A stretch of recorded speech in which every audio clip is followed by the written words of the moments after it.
다 같이 자리에서 일어서시기 바랍니다. 요한복음 17장 3절 말씀, 우리 한 절 말씀 같이 읽고 예배 시작하도록 하겠습니다. 함께 읽습니다. 영생은 곧 유일하신 참 하나님과 그가 보내신 자 예수 그리스도를 아는 것이니라. 아멘. 고맙고 감사하신 아버지 하나님, 허물 많고 죽을 죄인 우리를 위하여 예수 그리스도가 십자가를 지시고 부활하심을 감사드립니다. 그 은혜를 인하여 우리가 영생을 얻었고 이 자리에 손점이 싸우니 이 예배 가운데 그 영생을 얻은 구원의 기쁨이 있게 하여 주옵시고 오직 하나님의 은혜만 높이는 예배 되게 하여 주옵시고 나의 주인이 온전히 하나님임을 고백하는 이 시간 되도록 도와주옵소서. 예수님의 이름으로 기도합나이다. 아멘. 서신체로 사도신경 신앙고백 같이 드리겠습니다. 나는 전능하신 아버지 하나님 천지의 창조주를 믿습니다. 나는 그의 유일하신 아들 우리 주 예수 그리스도를 믿습니다. 그는 성령으로 잉태되어 동정녀 마리아에게서 나시고 본디오 빌라도에게 고난을 받아 십자가에 못 박혀 죽으시고 장사된 지 사흘 만에 죽은 자 가운데서 다시 살아나셨으며 하늘에 오르시어 전능하신 아버지 하나님 우편에 앉아 계시다가 거기로부터 살아있는 자와 죽은 자를 심판하러 오십니다. 나는 성령을 믿으며 거룩한 공교회와 성도의 교제와 죄를 용서받는 것과 몸의 부활과 영생을 믿습니다. 아멘. 앉으시기 바랍니다. 우리 563장 찬송합니다.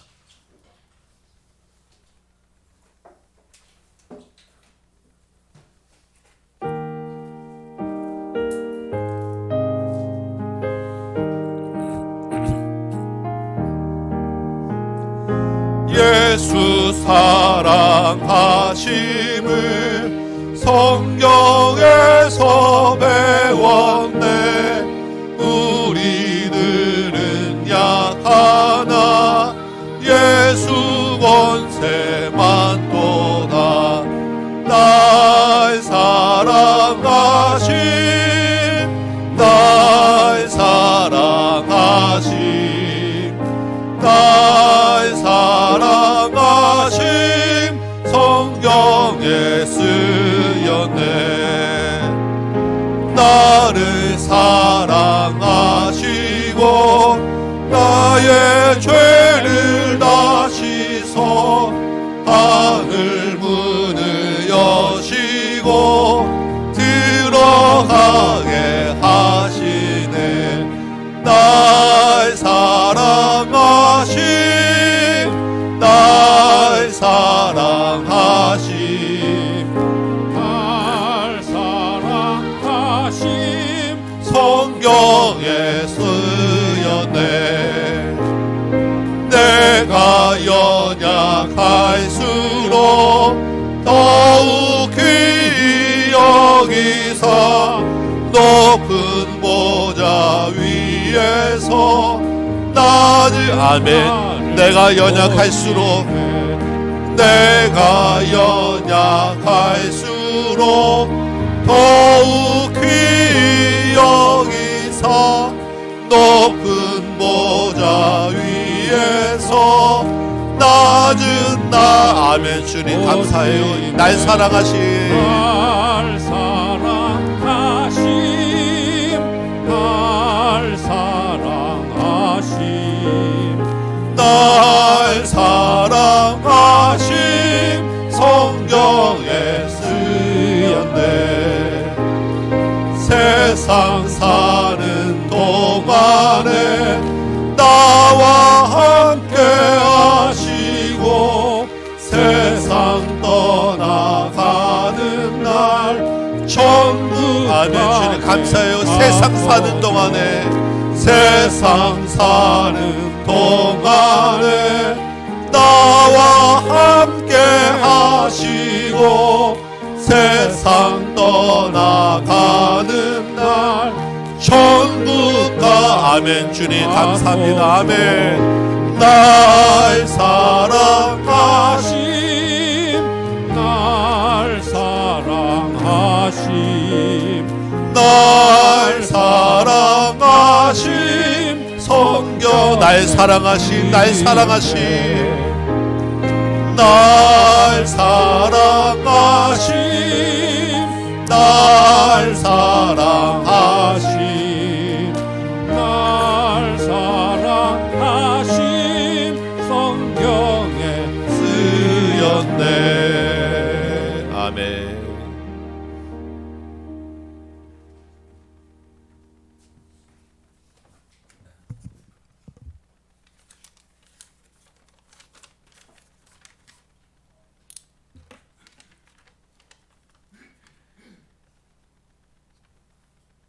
사랑과 은혜가 풍성하신 하나님 아버지를 찬양하고 경배하고자 주의 백성들이 한 주간 믿음의 삶을 살다가 거룩한 성일날 모이게 하시오니 감사드립니다. 살아계신 하나님, 이 예배가 하나님만을 높이고 찬양하는 예배가 되길 원합니다. 이 시간 영과 진리로 드려지는 예배가 되길 원하오니 성령께서 주의 말씀을 방해하는 우리들의 혼잡한 생각을 비워주사 하나님께서 기뻐 받으시는 예배, 구원의 은혜와 감격이 넘치는 예배가 되도록 성령님 인도하여 주옵소서.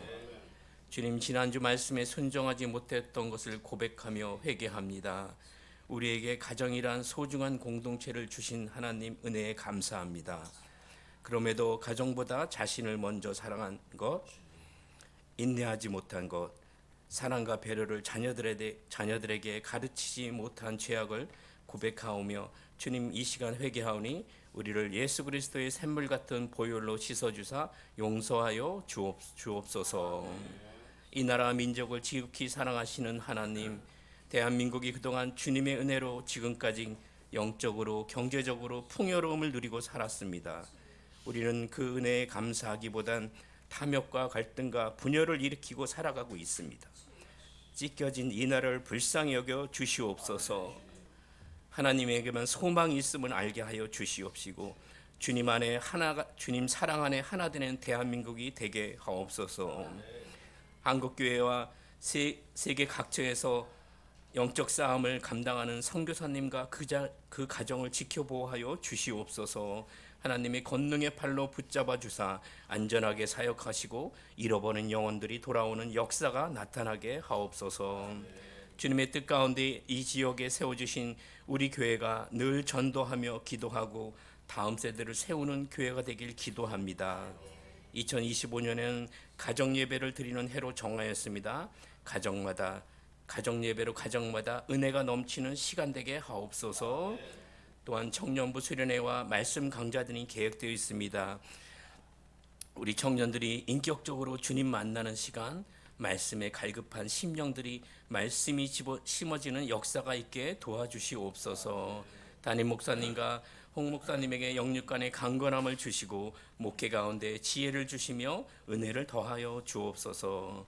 이 시간 주의 말씀을 선포하시는 두 분 목사님을 성령께서 도우셔서 선포되는 말씀을 통해 우리를 향하신 하나님의 뜻을 깨닫는 은혜의 역사가 있게 하시며 한 주간도 순종하며 살아가는 성도들 되게 하옵소서. 예수 그리스도의 거룩하신 이름 받들어 기도드립니다. 네.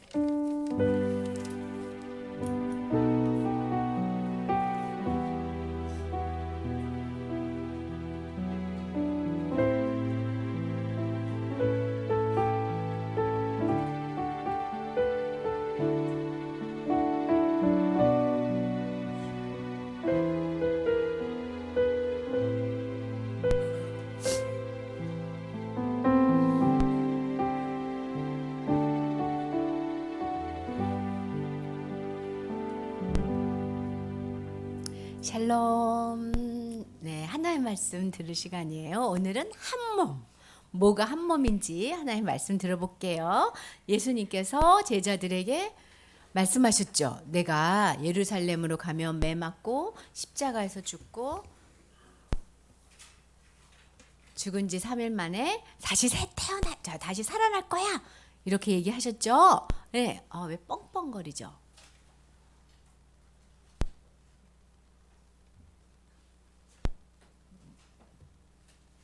다른 세컨하고 죄송해요. 세컨하고 이거 다 꺼줘 보세요. 네. 네. 살아날 거야라고 얘기하셨어요. 그러고 나서 제자들이 예수님 돌아가시면 어떡하지? 그러니까 예수님이 얼마나 영광스러운지 변화산에서도 보여주시고 또 내려오셔가지고 귀신 들린 아들도 고쳐주시고 제자들에게 이런 능력은 어떻게 해야 된다고? 기도해야지 된다고 이렇게 귀한 말씀도 가르쳐 줬죠. 그러면서 예수님께서 또 뭐라 그랬지?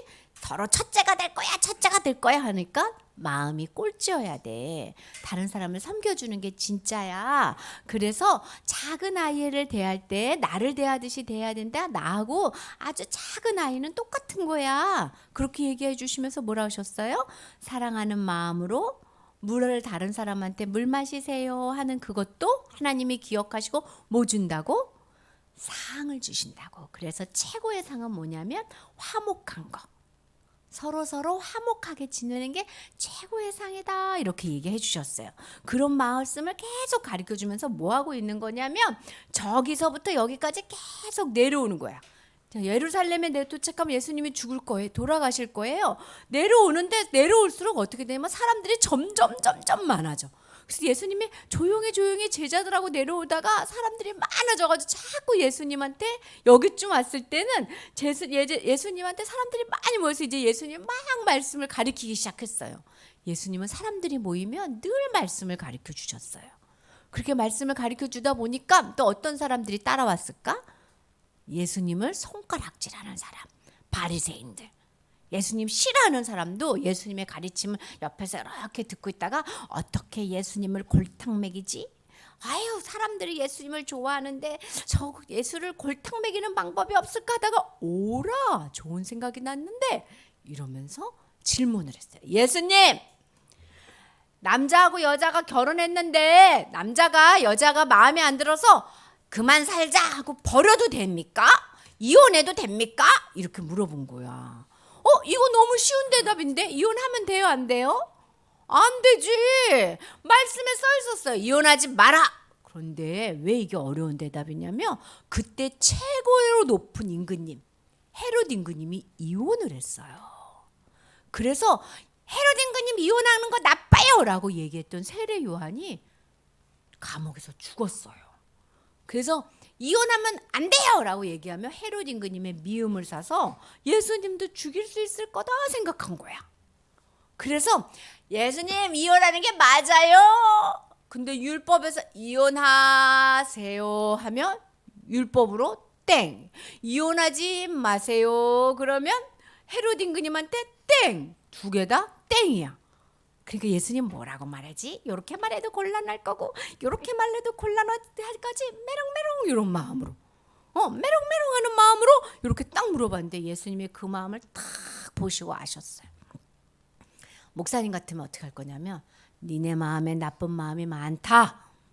그리고 야단을 쳤을 거야. 근데 예수님이 이제 뭘 생각하시냐면 아까 주변에 앉아있던 사람들 있죠. 그 사람들을 생각하는 거야. 좋아. 말씀을 가르쳐야 되겠다.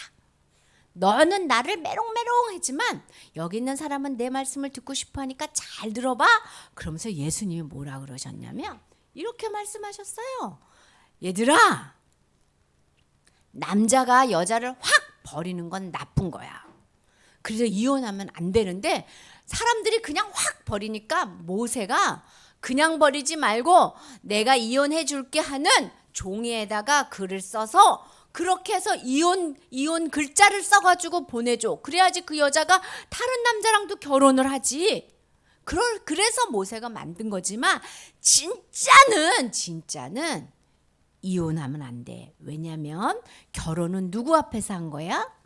하나님 앞에서. 하나님, 우리 둘이 이제 하나님 앞에서 뭐가 되겠다고? 한 몸이 되겠다고 약속한 거예요.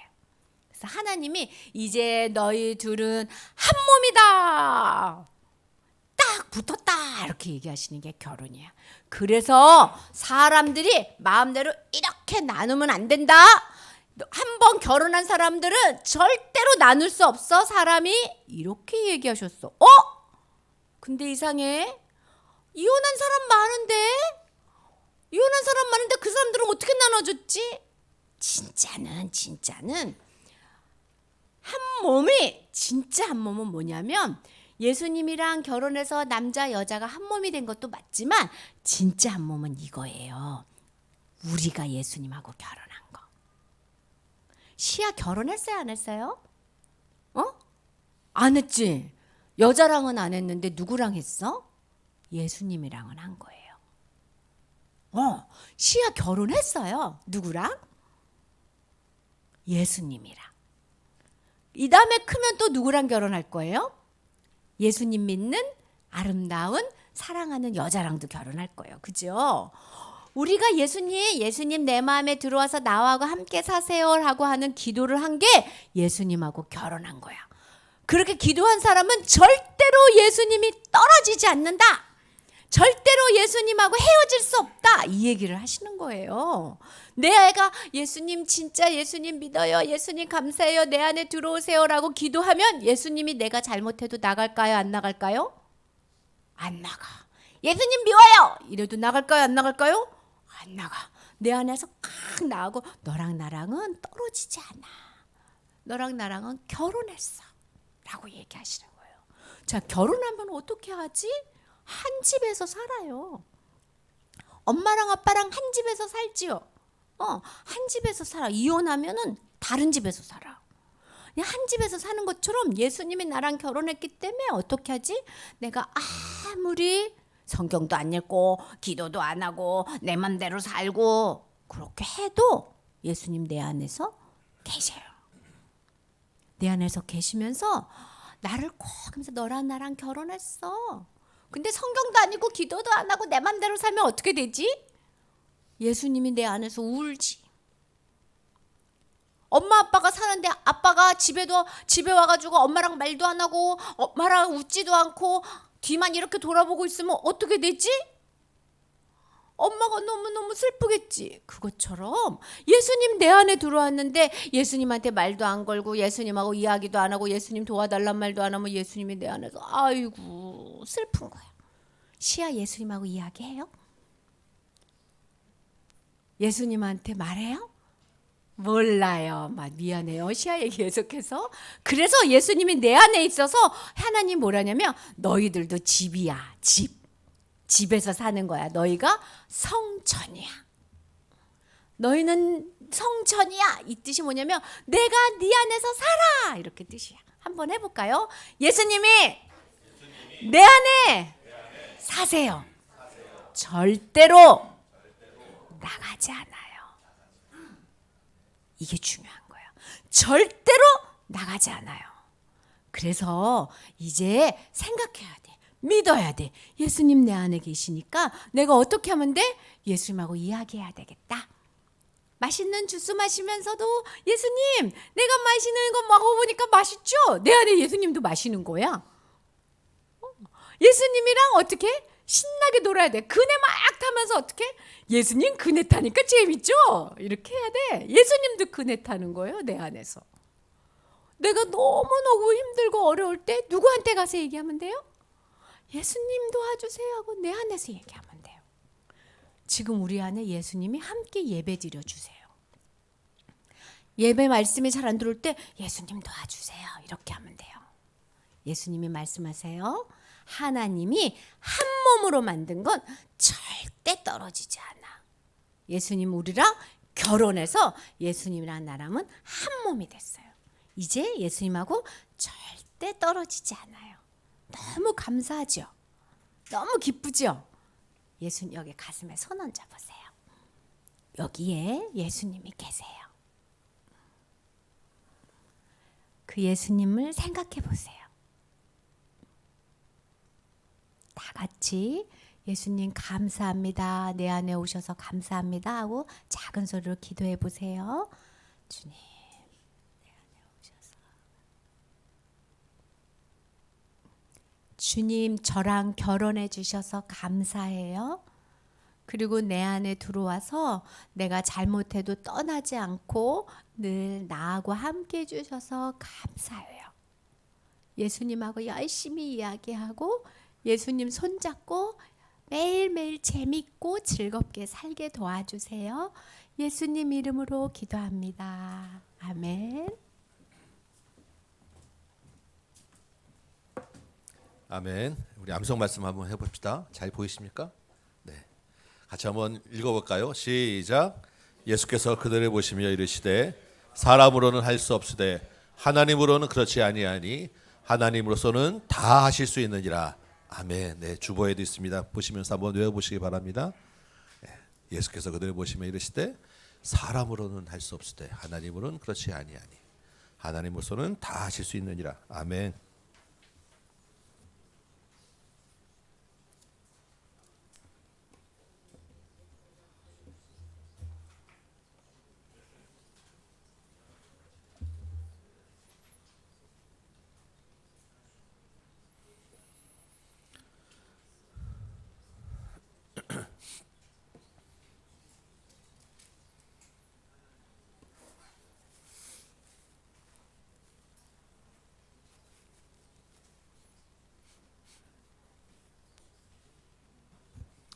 예수께서 그들을 보시며 이르시되 사람으로는 할 수 없으되 하나님으로서는 그렇지 아니하니 하나님으로서는 다 하실 수 있느니라.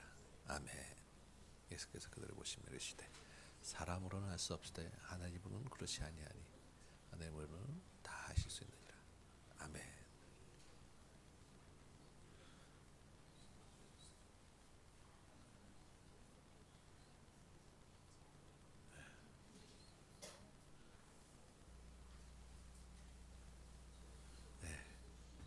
예수께서 그들을 보시며 이르시되 사람으로는 다 할 수 없으되 하나님으로는 그렇지 아니하니 하나님으로서는 다 하실 수 있느니라. 네.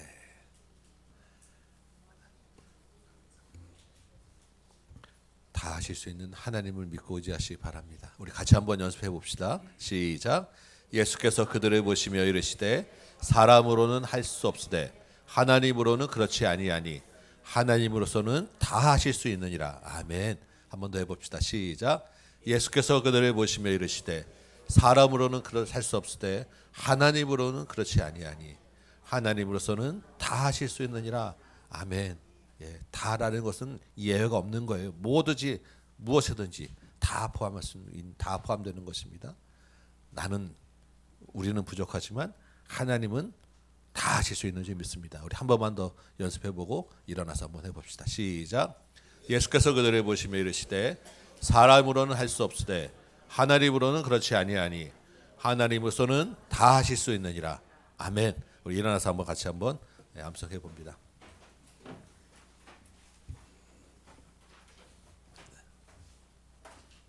함께 암송합니다. 시작.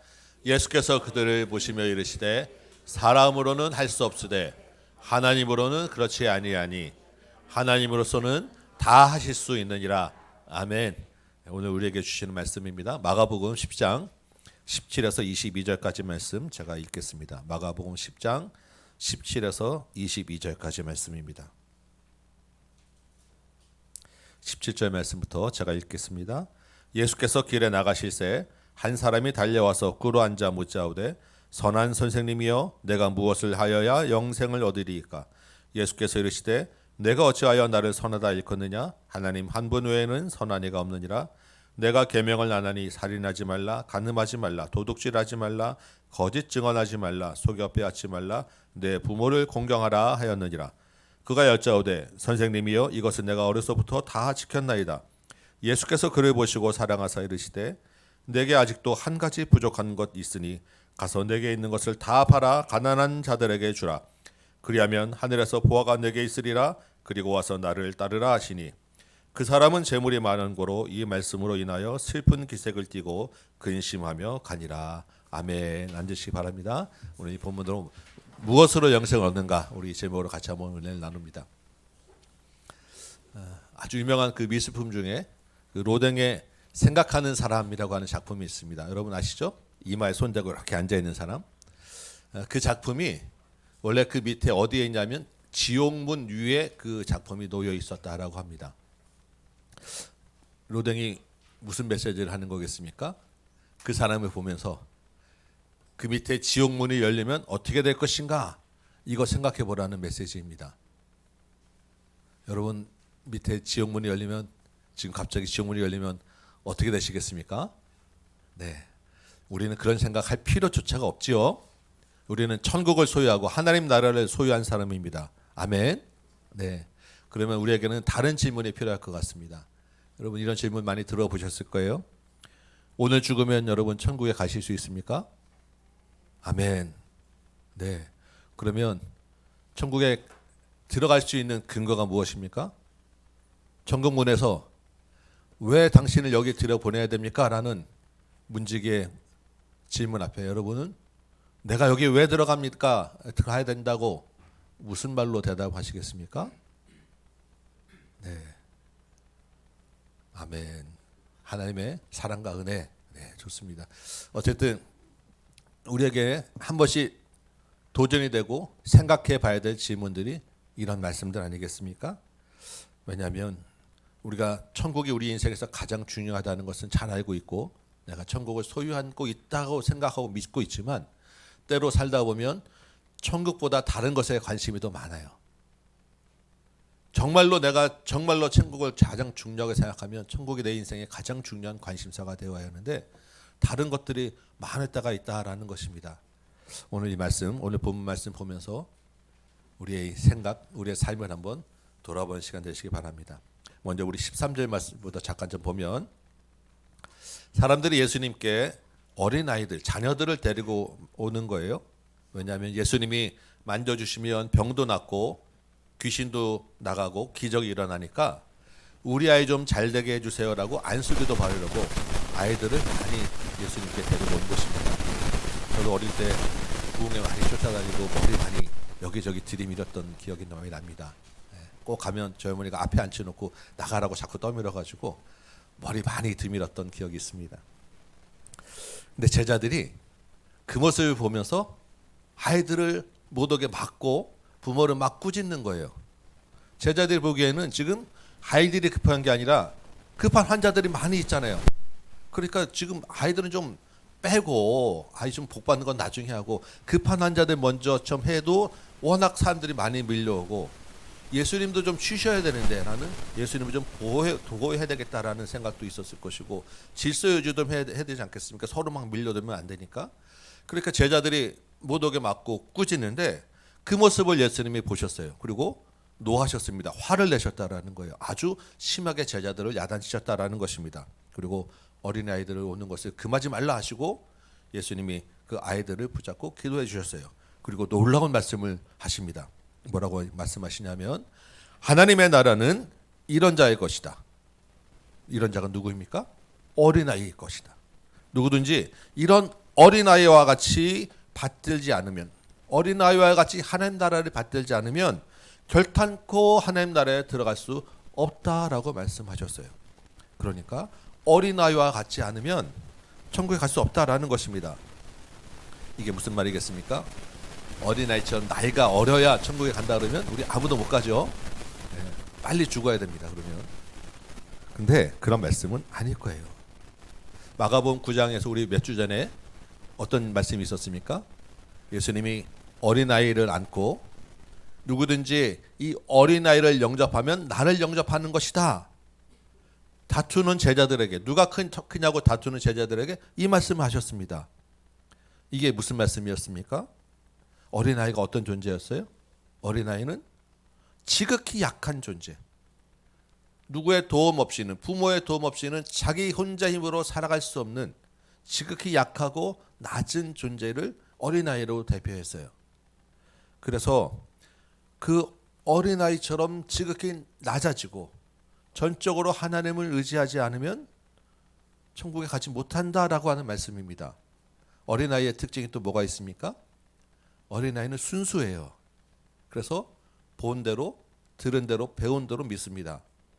특별히 부모에 대한 자기를 책임지는 부모에 대한 신뢰가 완전하죠. 완벽한 신뢰를 보냅니다. 물론 조금 지나면 그 환상이 다 깨지긴 하는데 어릴 때는 시야만 해도 환상이 깨졌을 것 같은 느낌이 좀 있지만 더 어릴 때는 정말로 부모에 대한 완전한 신뢰가 있어요. 이게 바로 주님이 요구하시는 어린아이와 같다고 하는 그런 믿음이에요. 전적으로 낮아져서 전적으로 주님을 의지하는 그 믿음, 이러지 아니하면 천국에 갈 수 없다라는 말씀을 하셨던 것입니다. 그런데 지금 제자들이 바로 얼마 전에 그런 말씀을 하셨음에도 불구하고 어린아이를 지금 막은 거예요. 오지 말라 한 것입니다. 아직도 제자들은 예수님의 말씀에 대한 깨달음이 부족했던 것 같아요. 그래서 주님이 화를 내시고 어린아이들을 안아 올리신 것입니다. 여러분 지난 한 주 동안에 얼마나 낮아지셨습니까? 얼마나 전적으로 주님을 의지하고 사셨습니까? 지난주에 갑자기 눈이 많이 왔었잖아요. 목요일인가요? 막 낮에 한꺼번에 막 와서 잠깐 막 사이에 쌓여서 길이 마비된 적이 있습니다. 저희 집 앞에 그 아파트 앞에 길이 좀 언덕이에요. 차가 많이 다니지 않는데 이제 언덕을 올라가야 되는데 그날 제가 이제 외부에 있다가 그 집을 가는데 그 언덕을 올라가는데 딱 언덕에 이제 들었으니까 벌써 눈이 쌓이고 막 길이 얼어서 미끄러지기 시작해가지고 버스가 벌써 한쪽에 이렇게 비스듬히 미끄러져서 못 올라가고 서 있고 길 그 중간에 중앙차선 근처에는 어린이 학원 승합차가 노란 그 승합차가 두 차선을 막고 벌써 미끄러져서 못 올라가고 서 있고 그 사이로 차 한 대가 비틀비틀거리며 조심스럽게 올라가는 거예요. 제 앞에 BMW 한 대가 올라가는데 휘청거리더니 살짝 정말 간신히 피해서 올라가고 그 다음에 이제 제 차례가 됐는데 얼마나 긴장이 되든지 한 손으로 핸들 잡다가 겸손하게 두 손으로 잡고 정말 최근에 가장 간절하게 주님 도와주세요 라고 기도하며 그 사이를 지나가는데 휙 돌아가지고 진짜 내가 그냥 가슴이 철렁한 걸 간신히 이렇게 자꾸 그 위치를 지나가면서 이 생각을 하게 된 게 이 잠깐 한 시간도 안 돼 한 3, 40분 쌓인 눈에 이렇게 연약한 존재구나. 대형 차가 크고 좋고 나쁘고는 아무 관계가 없더라고요. 대형 버스 운전사가 얼마나 운전을 잘합니까? 운전을 잘하고 못하고 아무 관계가 없더라고요. BMW 아무 관계가 없더라고요. 우리는 이렇게 정말 연약한 존재구나. 이렇게 낮은 존재구나.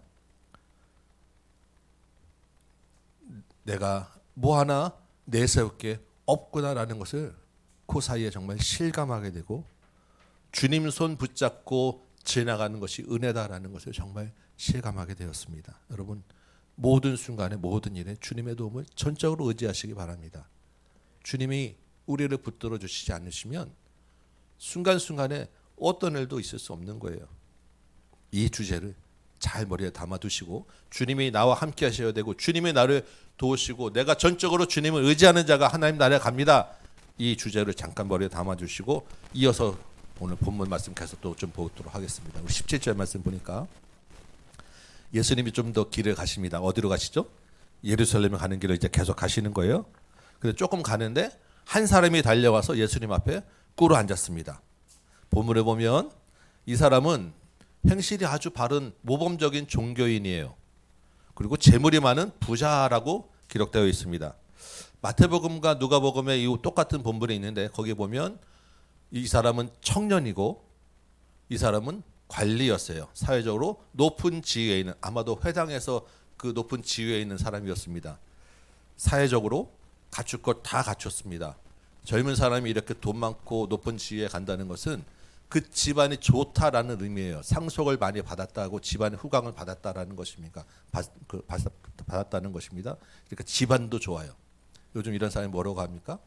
옛날에는 킹카 뭐 이랬는데 요즘은 엄친아 뭐 만화 찍고 나온 남자 뭐 그런 표현들이 있지 않겠습니까? 예.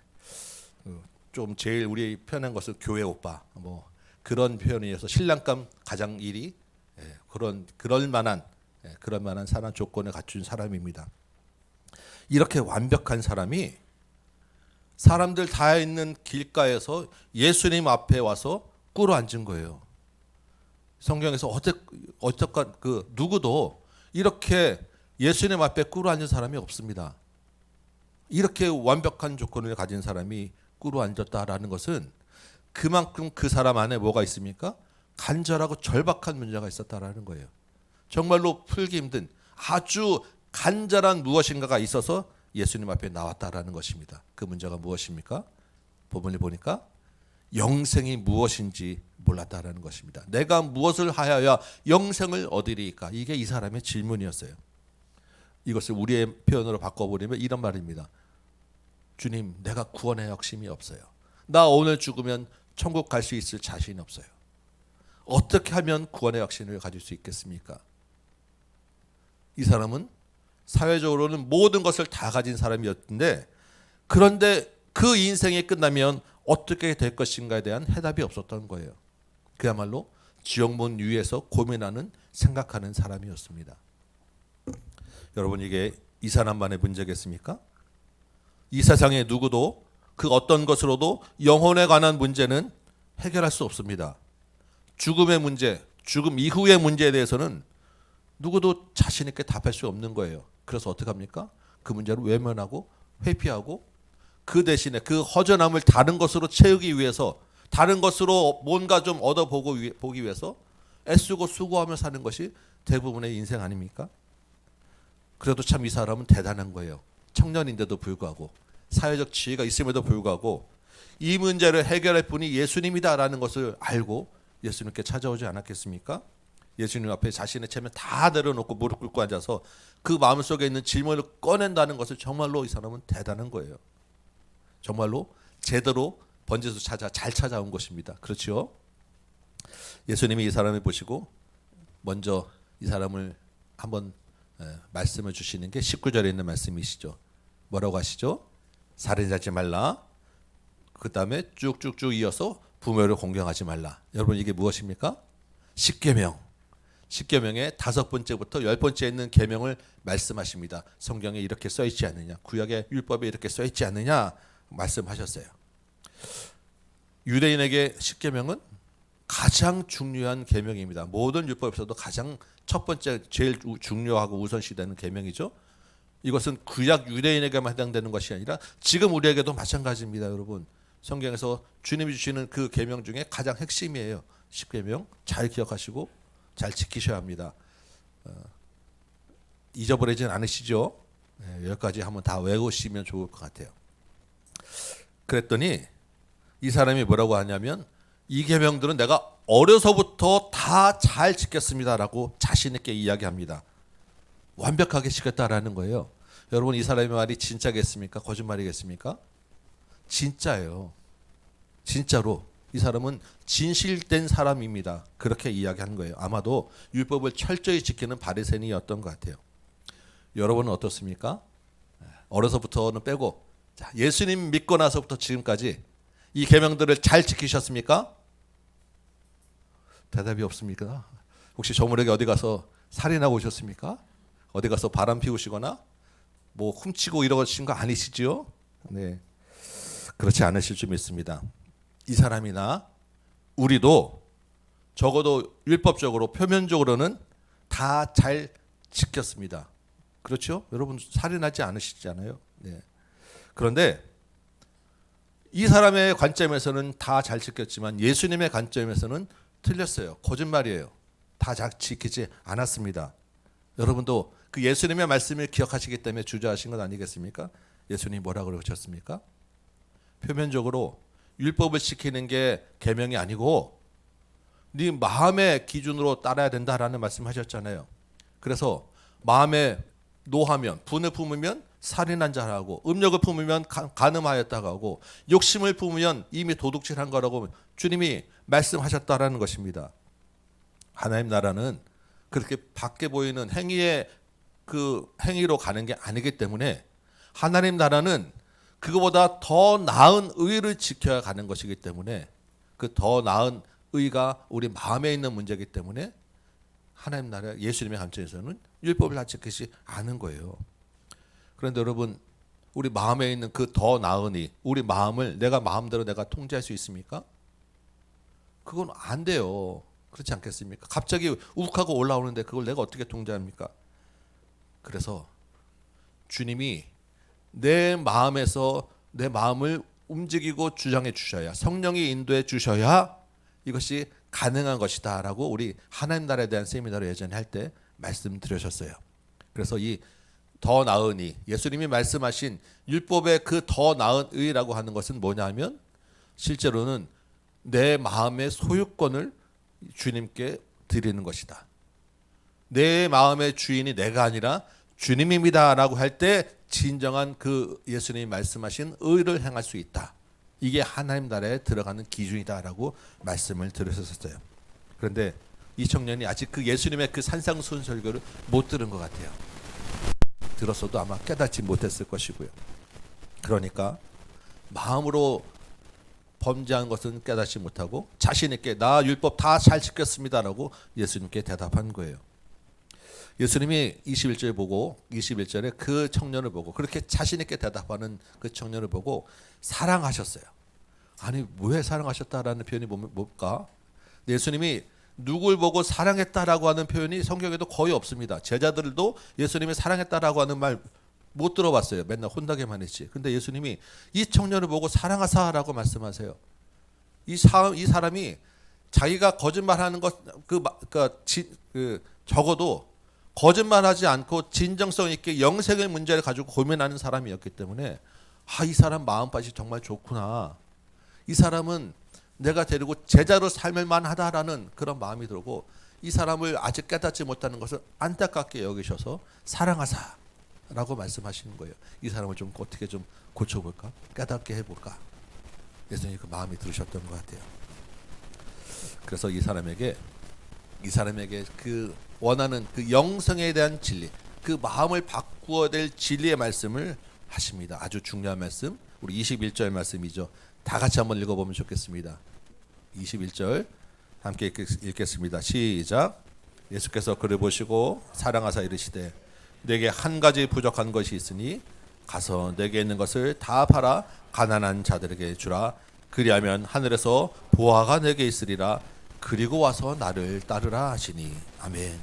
이 사람에게 한 가지 부족한 것이 있다라고 말씀하십니다. 네가 계명 다 지켰지. 그런데 그거 말고 한 가지 부족한 게 있어라고 하는 말은 그거보다 더 중요한 진짜 중요한 게 하나 있어라고 말씀하시는 거예요. 여러분 십계명에서 가장 중요한 정말 중요한 최고 핵심이 무엇입니까? 첫 번째 되는 계명이에요. 이 사람은 지금 5번째에서 10번째 계명을 다 지켰다고 했는데 그 5번째에서 10번째 계명을 다 지키기 위해서 가장 중요한 한 가지가 첫 번째 계명입니다. 10계명의 첫 번째 계명이 무엇입니까?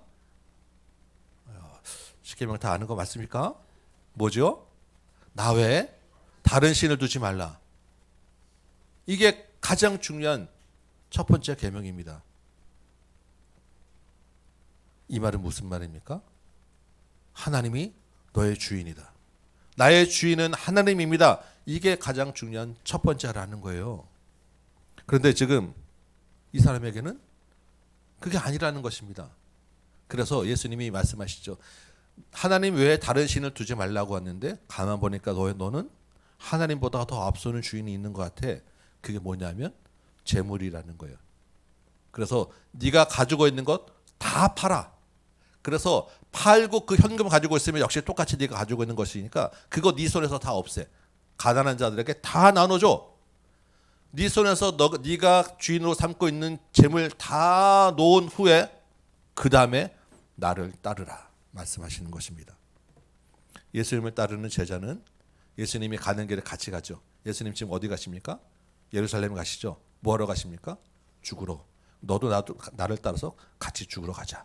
네 소유 다 팔고 네가 가지고 있는 거 다 없애버린 다음에 고난받고 죽으러 가는 길에 나랑 같이 가자라고 예수님 말씀하셨어요. 이 청년이 어떻게 합니까? 물론 이 청년이 예수님이 좀 죽으러 가는 것은 몰라요. 그냥 예수님 따라가자라는 말씀으로 들었을 것입니다. 그렇지만 이 사람이 재물이 많은 거로 슬픈 기색을 띠고 근심하며 떠나갔어요. 그리고 아직까지 연락이 없어요. 아직까지 그 사람은 근심하고 고민하다가 그 다음에는 어떻게 되는지 모르겠어요. 이 사람의 문제는 자기 재물의 주인이 하나님이 아니었던 거예요. 돈이 많았기 때문에 라고 성경은 이야기합니다. 다른 신을 두지 말라고 하는 첫 번째 계명을 지키지 못한 거예요. 혹시 주님이 청년에게 다 팔지 말고 한 반쯤 일부만 팔아서 나눠주고 나를 따르라 라고 했으면 이 청년이 어떻게 했을까요? 네 주님 그렇게 하겠습니다 라고 했든지 아니면 네 주님 저는 이미 그렇게 하고 있습니다 라고 했을 것 같아요. 그리고 예수님 어디 가십니까? 제가 따라가면서 식사 대접하겠습니다. 이러지 않았을까 싶습니다. 예수님의 말씀은 제자는 다 다 파는 거야 라고 말씀하시는 거예요. 일부가 아니고 너와 나의 공동 소유가 아니고 완전히 주님의 것이야 라는 것이 예수님의 말씀하셨어요. 소유권을 완전히 넘기라 라고 하는 말씀입니다. 이게 제자입니다. 철저하게 자신의 모든 소유권을 하나님께 드리는 사람, 모든 면에서 하나님을 주인 삼는 사람, 그래서 가난한 자에게 정말 다 나누어 주는 더 나은 의를 행하는 사람, 마침내 자기의 생명까지도 아끼지 않고 주님을 따르는 사람, 이런 사람이 제자입니다. 여러분 주님의 제자입니까? 여러분 주님 앞에는 제자와 군중 두 무류밖에 없습니다. 제자가 아니면 군중이에요. 군중은 하나님 나라에 들어가지 못합니다. 하나님 나라는 제자만 가는 거예요. 여러분 제자입니까? 군중입니까? 제자입니다. 제자이면 여러분의 모든 소유권을 다 주님께 넘기셔야 합니다. 주님과 함께 죽으러 가는 길을 따라가셔야 합니다. 이게 제자입니다. 그런 제자에게 하나님 나라가 허락됩니다. 청년을 보내고 예수님이 제자들에게 말씀하셨어요. 제자들이 너무 놀랐기 때문이겠죠. 설명을 해주십니다. 재물이 있는 자는 하나님 나라에 들어가기 심히 어렵다. 얼마나 어려우냐면 낙타가 바늘기로 나가는 것이 부자가 하나님 나라에 들어가는 것보다 오히려 쉽다. 가능하다는 말입니까? 불가능하다는 말입니까? 안 된다는 말이죠. 여러분 바늘기가 얼마나 작습니까? 요즘 이제 전 보이지도 않아요. 낙타는 그 당시 사람들 그 지역에서 볼 수 있는 가장 큰 동물입니다. 가장 큰 것과 가장 작은 것을 대비해서 그것에 들어가는 것보다 어렵다라고 말씀하세요. 너무나도 충격적인 비유이기 때문에 후대에 오면서 성경을 해석하면서 많은 사람들이 이렇게 이야기를 합니다. 그 낙타라고 하는 그 헬라어 발음이 그 밧줄하고 좀 비슷해요. 그래서 이게 사본상 좀 잘못된 거다. 낙타가 아니고 낙타는 말도 안 되니까 이거는 밧줄이야. 그래서 밧줄도 사실 바늘게 들어가기 좀 어렵지 않겠습니까? 그래도 조금 이거는 좀 어느 정도 이게 우리가 좀 이해가 되는 비유 아니겠니라고 밧줄로 해석을 합니다. 또 어떤 그 해석에 따르면 이제 성지순례 여러분 저도 안 가봤죠. 예루살렘에 가면 그 예루살렘 큰 문 옆에 조그만 문이 하나 또 있다고 해요. 그래서 그 문을 지금 바늘기라고 하는 그 문으로 이름이 불립니다. 그래서 예수님 말씀하신 것은 그 큰 문으로 낙타가 큰 문으로는 못 들어가지만 그 조그만 문, 우리 소위 개구멍이라고 하죠. 거기에는 낙타가 그래도 머리 숙이고 짐 다 내려놓으면 들어갈 수 있으니까 이 문으로 들어가야 되려면 다 내리고 좀 고개 숙이고 겸손해지면 들어갈 수 있는 그런 분이야라고 이야기를 합니다. 이것도 뭐 그래도 좀 괜찮아요. 근데 이러한 뭐 이렇게 바늘기 문이나 밧줄로 해석하는 모습들이 왜 이런 말씀을 하냐면 낙타라면 너무나도 불가능해 보이기 때문이에요. 조금 약화시켜가지고 그래도 어떻게 하면 조금 가능해 보이지 않을까라고 하는 생각들을 좀 가지고 싶어하는 게 우리 마음이라는 것입니다. 무슨 말이에요?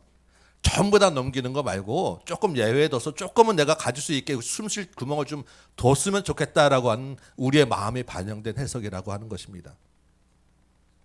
그래서 이런 해석을 두고 블로라고 하는 학자가 이런 말을 했다고 이야기해요. 참 의미 있는 말입니다. 교회가 바늘귀의 틈을 상당히 늘려오는 일을 했다. 이해되십니까? 교회가 예수님의 말씀을 좀 약화시키는 작업들을 계속 해왔다라는 거예요. 왜냐하면 사람들이 그 말을 더 좋아했기 때문에, 우리 마음에 그런 마음이 있기 때문에 바늘귀의 문을 점점 늘리는 작업을 했다라는 거예요. 예수님은 분명히 말씀하신 것입니다. 우리가 믿는 말씀으로는 낙타와 바늘귀를 두고 절대 안 돼라는 말씀을 하셨다라는 거예요. 예수님의 말씀은 그렇게 느슨한 게 아닙니다. 불가능한 이야기를 하셨어요. 돈 많은 부자는 하늘 천국에 갈 수 없다. 여러분 부자입니까? 갑자기 부자 되고 싶지 않으십니까? 예수님의 그 부자라는 돈 많은이라는 말씀은 우리의 정말로 통장 잔고가 많다라는 것하고는 다른 의미로 생각하셔야 됩니다. 물질의 많고 적음보다는 그 소유권을 내 것이라고 움직여진 자는 천국에 들어가지 못하는 부자입니다. 그러면 가난할지라도 천국에 가지 못하는 부자가 있어요. 그러면 정말로 실제적인 빌딩 몇 개 있는 부자일지라도 심령이 가난해서 천국에 가는 사람이 있습니다. 앞에서 어떤 말씀했었습니까? 어린아이와 같지 않으면 천국에 가져가지 못한다라고 했죠. 나의 통장 잔고 많고 적금이 아니라 정말로 어린아이와 같이 주님 없으면 내가 살 수 없어요라고 주님의 도움을 전적으로 의지하는 자는 부자이고, 그런 사람은 하나님 나라에 들어가는 것이고, 어린아이와 같지 않게 내 힘으로 내 뜻으로 내 마음대로 살아보고자 하는 사람은 아무리 가난할지라도 천국에 들어가지 못한다라는 말씀이에요. 29절 보니까 주님이 나와 복음을 위하여 집과 형제 자매와 부모와 자식과 전토를 벌이는 자는 하나님 나라에 들어갈 것이다, 상에 있을 것이다 라고 이야기해요. 형제 자매 부모 자식 가족이죠. 집과 전토는 재물입니다. 재물과 가족이 하나님 자리를 위협하는 가장 큰 대표적인 우상이라고 이야기하신 거예요. 어떤 사람에게는 정말로 자녀와 가족이 최우선이 될 수 있고요. 또 어떤 사람에게는 물질이 최우선이 될 수 있습니다. 웬만하면 이 두 가지에 거의 다 걸리게 돼 있어요. 저희도 마찬가지입니다. 그런데 이렇게 정말로 내가 가장 아끼고 사랑하는 이런 것들 버리면 우리 삶이 얼마나 피폐하겠습니까? 이걸 다 버리고 사면 살만 나겠습니까? 사실 그렇게 다 버리고 주님 나를 따르라고 예수님을 주인으로 삼으라고 하면 정말 그렇게까지 해야 되나라는 마음이 우리 안에 들 수 있으실 거예요. 그래서 주님의 말씀은 그 말씀입니다. 다 버리라고. 그 대신에 다 버리는 자에게는 내가 이러한 상을 줄 거야라고 약속된 복을 말씀하셨어요. 30절 보니까 이 땅에서 그렇게 부모와 집과 자식과 전토를 다 버리는 자에게는 오히려 집과 가족과 전토를 100배나 받을 것이다 라고 말씀하셨어요. 다 버린 줄 알았는데 버리는 게 아니라 버린다고 마음에 결정하고 소유권을 넘기면 주님이 그것을 알아서 불려가지고 100배로 주신다는 거예요. 여러분, 이거보다 더한 투자가 어디 있습니까? 이거보다 더 훌륭한 수익률 내는 데가 어디 있습니까? 정말로 놀라운 수익률 아닙니까? 그러면 정말로 다 팔아서 갖다 드려야죠. 100배로 돌려주신다는데. 이게 무슨 말입니까? 실질적인 통장 잔고를 주님이 말씀하시는 게 아니라고 말씀하시지 않겠습니까? 나의 소유권을 주님께 드리면 주님이 나의 인생에 먹고 사는 문제 다 해결하고 책임져 주신다라는 확실한 보장이에요.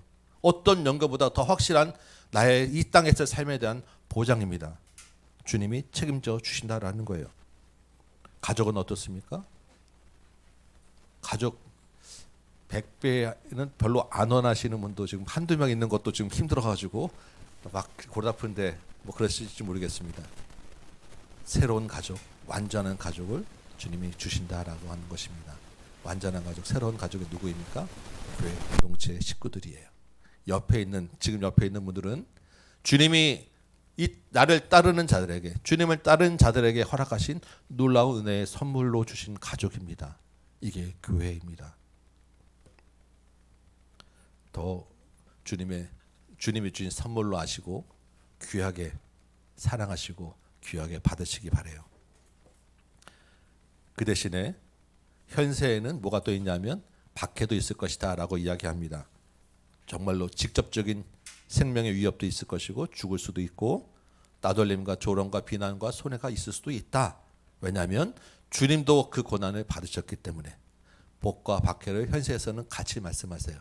그런데 현세에서 복이 있으면 박해와 복 누가 뭐가 더 좋을까? 저울질을 할 수밖에 없는 것이 우리의 생각일 텐데 이것만 있는 것이 아니라 또 다른 복이 있다라고 말씀하시는 게 내세에 있는 복입니다. 지금 이 땅에 사는 짧은 인생 이후에 영생에 대한 복을 주시는 거예요. 현세뿐만 아니라 내세의 복. 내세의 복은 무엇입니까? 영생. 그렇게 청년이 얻고자 했던 영생이 보장된다라고 하는 약속을 주셨어요. 현세에 받는 그런 박해와 비교할 수 없는 영생의 복을 주시기 때문에 우리는 주님을 따를 만한 가치가 있는 거예요. 지난주에 지난번 전도 출장 때 이제 왔던 제 친구 두 분하고 같이 식사를 좀 했었었는데 이야기하다가 이제 이런 주제가 나왔습니다. 막 그 전날 밤에 코인 값이 엄청 올랐다 내렸다 막 했다라는 거예요. 그리고 그래서 밤새 막 이제 그걸 보고 있으려면 너무 힘들고 뭐 이런 얘기하면서 부동산 시세도 좀 어렵고 주식 시세도 어렵고 뭐 할 게 좀 마땅치 않다 뭐 이런 얘기들이만 나와서 제가 이번에 성지순례 다녀오면서 느낀 게 한 가지 있다라고 한 이야기를 좀 했었습니다. 뭐냐면 에베소라고 하는 도시에 가보니까 성경에서 정말로 중요한 도시인데 그 도시의 흔적을 보니까 얼마나 그 도시가 대단한지 알겠더라. 정말 대단한 그 도시였어요. 그 세계 7대 불가사의 중에 하나라고 하는 아르테미스 신전이 기둥만 남아 있는데도 불구하고 그 규모가 얼마나 큰지 깜짝 놀랍니다. 그 바로 앞에 뭐가 있냐면 로마 황제를 숭배하는 큰 건물이 있습니다. 대단한 위상이에요. 그 주변으로 돌들만 모여 있는데도 불구하고 엄청난 그런 넓은 지역에 그런 아주 그 지역이 대단했다라는 것을 한눈에 봐도 알 수 있고요.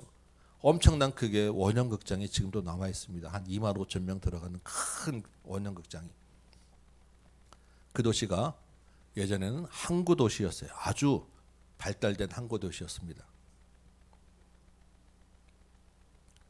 그런데 지금은 돌밖에 없어요. 다 무너졌습니다. 그리고 더 놀라운 것은 그 도시가 내륙으로 한참 들어와 있습니다. 항구였다는 흔적만 있고 육지에서 한참 바다에서 한참 떨어진 육지가 되어 있습니다. 왜 그렇습니까? 그 사이에 지진이 있었고 지각 변동이 있어서 그 세월 동안에 항구가 수십 킬로 안에 들어와 있는 내륙이 된 거예요. 건물 다 무너지고. 놀라운 것은 그 큰 그 신전과 로마 황제와 여러 가지 그 도시의 그 건물 그 속에 교회의 흔적이 조금씩 남아 있는 것이 한번 보여드렸죠. 건물 그 돌 안에 예수님을 따른 제자라고 하는 물고기 표시들이 조금씩 있는 것. 그 위대한 그 도시 안에서 숨어서 예배하고 몰래 자기가 예수님을 따르는 것이라고 그 돌에다 이렇게 새겼던 그 교회가 항구는 없어지고 도시는 무너지고 세상은 다 바뀌었는데도 불구하고 지금은 그 살아남아서 온 세계에 퍼지는 놀라운 힘이 되었다라는 것은 뭐가 영원하냐라는 거예요. 영원한 것이 무엇이냐? 이 얘기를 잠깐 나눴습니다. 지금 코인이 어떻게 됐든 지금 내 주머니가 어떻게 됐든 사업이 어떻게 됐든 이것도 중요하겠죠. 그러나 영원한 것이 아니라는 거예요. 무엇이 영원한 것입니까? 정말로 우리의 영생은 예수 그리스도 안에서 주님의 교회가 영원한 것이다. 정말로 가치를 두고 내가 생각하고 따르고 붙잡아야 될 것은 따로 있다라는 같은 이야기를 같이 나눴었습니다. 그래서 이 세상에서 그렇게 물질에 매달려서 밤새고 그렇게 살 게 아니야라는 이야기를 같이 나눴었어요. 저와 여러분에게도 마찬가지 아니겠습니까? 진짜로 우리가 붙잡아야 될 가치는 예수 그리스도를 주인 삼는 거예요. 27절 보니까 오늘 암송 말씀이죠. 마지막 예수님이 결론으로 이 말씀을 하셨어요. 사람으로는 할 수 없으되 하나님으로는 다 할 수 있다. 여러분 우리가 영생을 얻는 것, 우리가 구원받는 것, 우리 하나님 나라를 소유하는 것, 우리의 힘으로 어떤 조건으로 될 수 있는 것이 아닙니다. 이 땅에서 살아가는 것 역시 마찬가지로 우리의 힘으로 다 될 수 없어요. 조금만 내 힘쓰면 조금만 어떻게 하면 될 것 같죠, 여러분. 조금만 힘쓰면 그 다음에 또 다른 게 있어서 안 되는 게 늘 우리의 인생 아닙니까? 지금까지 경험하며 살아오셨잖아요. 우리의 인생도 내 마음대로 되는 것 하나 없고요. 이후에 영생에 관한 문제, 영혼에 관한 문제는 더더욱이나 우리 힘으로 조금 더 어떻게 할 수 있는 것이 없다라는 것입니다. 왜 그렇겠습니까? 그 모든 것의 주인이 다 하나님이시기 때문입니다. 그 모든 것이 다 하나님의 것이기 때문입니다. 내 것이 아니기 때문에 내 마음대로 안 되는 거예요. 그럼 어떻게 하면 좋겠습니까? 주인은 하나님께 맡기고 하나님이 알아서 해주세요라고 맡기면 100배로 돌아온다니까요. 영생이 보장된다는 거예요. 지금 주님이 그 말씀하십니다. 그래서 우리에게 허락된 모든 것은 다 하나님의 은혜야. 하나님의 은혜로 주신 거야. 영생도 하나님의 은혜로 주신 거야. 그러니까 하나님께 맡기고 하나님께 의지하고 주님을 주인 삼아야 돼라는 말씀을 오늘 결론으로 맞춰 예수님이 말씀하셨습니다. 하나님의 크신 은혜를 입은 저와 여러분입니다. 저와 여러분에게 오직 한 가지 부족한 것, 정말로 가장 중요한 한 가지가 있다라는 것을 여러분 기억하시기 바랍니다. 그것이 무엇입니까? 나 외에 다른 신을 두지 말라. 나의 주인은 오직 주님만입니다. 이 고백이에요. 나의 모든 것은 다 주님의 것입니다 라고 하는 고백입니다. 이 한 주간 동안에 남은 인생 또한 주님을 의지하는 그런 어린아이 같이 사는 여러분 되시기 바랍니다. 오직 주님의 은혜로만 다 할 수 있다라는 믿음으로 사는 여러분 되시기 바랍니다. 이 땅에서 주님을 주인 삼아서 백배의 복을 누리시고 내세에서 우리 모두 다 함께 영생을 누리는 저와 여러분 되시기를 주님의 이름으로 축원합니다. 아멘. 우리 찬송 한 장하고 기도합시다. 우리 오늘 찬송가 한번 좀 같이 불러보려고 합니다. 94장 잘하는 찬송이시죠? 주 예수보다 더 귀한 것은 없네. 우리 가사 생각하시면서 우리 찬송 한번 같이 불러보도록 하겠습니다.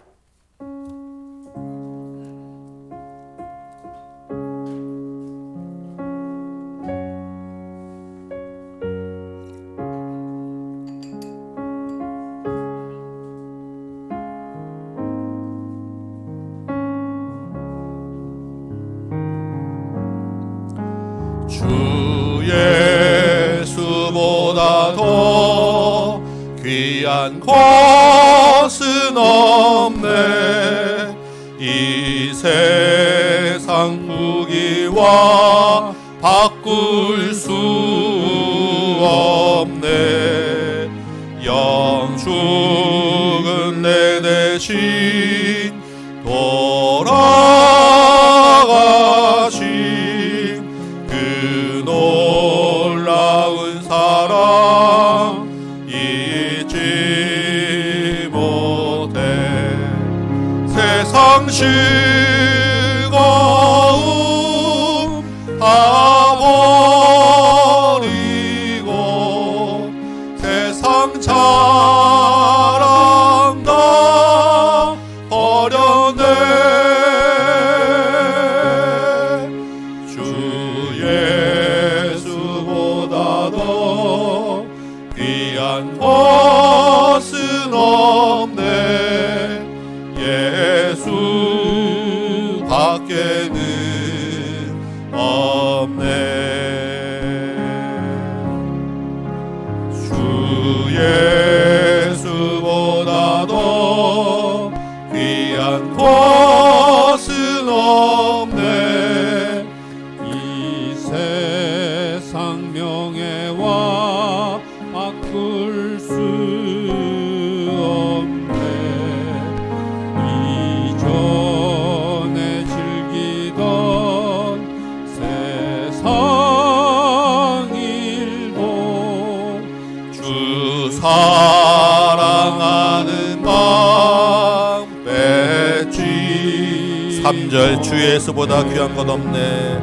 주 예수보다 더 귀한 것은 없네.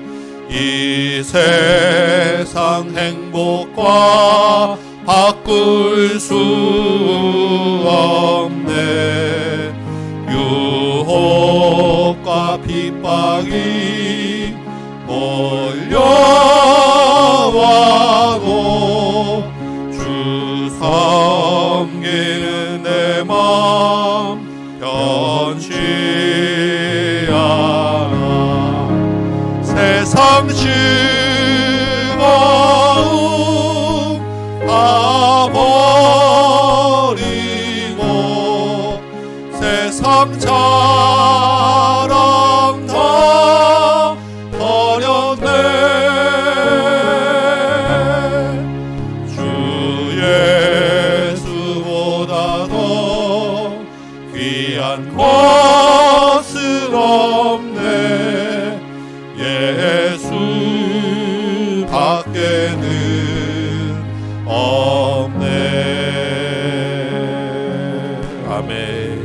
말씀 생각하며 같이 한번 기도합시다. 주님, 내 힘으로 살아보려고 여기까지 왔어요.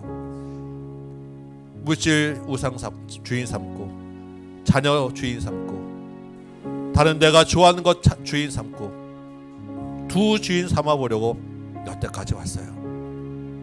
주님, 이제는 다 버리고 주님만 따르고 섬기기 원합니다. 내 힘으로 할 수 없음을 고백합니다. 주님이 내 마음에서 주인 되어 주옵시고, 주님만 따르고 살게 하여 주옵시고, 모든 것 다 버리고 내 소유권 다 주님께 넘겨드리겠사오니 주께서 받아 주옵소서. 영생의 문제가 주님 손에 있음을 믿사오니 어린 아이와 같이 주님을 전적 의지하며 살게 하여 주옵소서. 믿음으로 고백하며 결단하며 회개하며 다 내어버리는 기도 주님께 드리는 이 시간 되기 원합니다. 우리 주님 한번 이름 한번 부르고 같이 한번 기도합시다. 주여! 아버지여, 주님 이 시간에 주님의 자리에 나와서 주님께 다 내어버리기로 작정하며 기도합니다. 주님, 물질도 버리고 재산도 버리고 자녀도 버리고 가족도 버리고 주님 앞에 소유권을 다 남겨드리기 원하오니 주여 아버지 하나님, 내 것 다 받아 주옵소서. 주님, 내 것이 아무것도 내 것이 없는 줄 믿습니다. 모든 것이 다 주님의 은혜인 줄 믿습니다. 사람으로는 할 수 없으되 하나님으로서는 다 할 수 있는 줄 믿사오니 내 마음도 주께서 가져가 주시고 내 모든 소유도 다 주님께서 받아 주옵시고 주님이 주인 되어 주옵소서. 주님, 내 힘으로 어떻게든 영생의 문제, 죽음의 문제도 해버려보려고, 내 속에 비어있는 그 허전함을 다른 것으로 채워보려고, 내 통장 잔고가 올라가 보려고, 조금 더 내가 편하게 살게 하려고, 내 자녀들 조금 더 편안하고 안정되게 살게 해주려고. 노심초사 주님 여기까지 주님 살아왔는데 주여 아버지 하나님, 이제 보니까 그 모든 것이 다 주님 헛수고임을 고백합니다. 내 힘으로 낼 수 있는 것이 아니었음을 주님 고백합니다. 주여 아버지 하나님, 다시 한번 주님 내 마음 잡아주셔서 오직 주님만 바라보게 하여 주옵소서. 전적으로 주님만 의지하게 하여 주옵소서. 전적으로 내 모든 소유가 주님과 친밀을 고백하는 이 시간 되도록 도와주옵소서. 아버지 하나님, 그래도 불구하고 다시 또 이 시간을 나가면 주님, 내 마음에 내 앞에 눈앞에 유혹과 핍박과 시험이 있음을 고백합니다. 주여 아버지 하나님, 정말로 주님만 붙들고 이 시험과 박해를 이기게 하여 주옵소서. 나를 얽매고 무가싸움을 당할 아버지 그 모든 상황에서도 주님이 나와 함께 하시는 줄 믿사오니 주님 도와주셔서 그 모든 시험과 유혹과 박해를 물리치게 하여 주옵시고 정말 주님만 붙잡는 남은 인생 되도록 도와주옵시고 주님과 함께 현세에서 주시는 100배의 복을 받고 주님과 함께 밖에도 기꺼이 받고 주님과 함께 내세의 영생의 복을 누리는 여기 모인 모든 심령들 되도록 주님 도와주옵소서. 아버지 하나님, 정말 아버지 하나님, 내 눈앞에서 정말 어른어른거리는 그 많은 유혹들 가운데서 아버지 하나님, 이 말씀 내가 붙잡지 아니하면 아버지 하나님 내가 살아갈 수 없음을 고백하오니 주여 아버지 하나님, 그 천국의 영생의 복 누리는 귀한 은혜를 허락하여 주옵시고 이 땅에서도 정말로 주님의 은혜입니다 고백하고 주님의 은혜만으로 인하여 감사하는 인생 살도록 도와주옵소서. 주 예수보다 더 귀한 것 없네 입술로 고백합니다. 마음으로 주님께 드려오니 받아 주옵시고 이 세상 모든 것보다 더 주님을 우선하는 주인 삼는 귀한 인생들 되도록 도와주옵소서.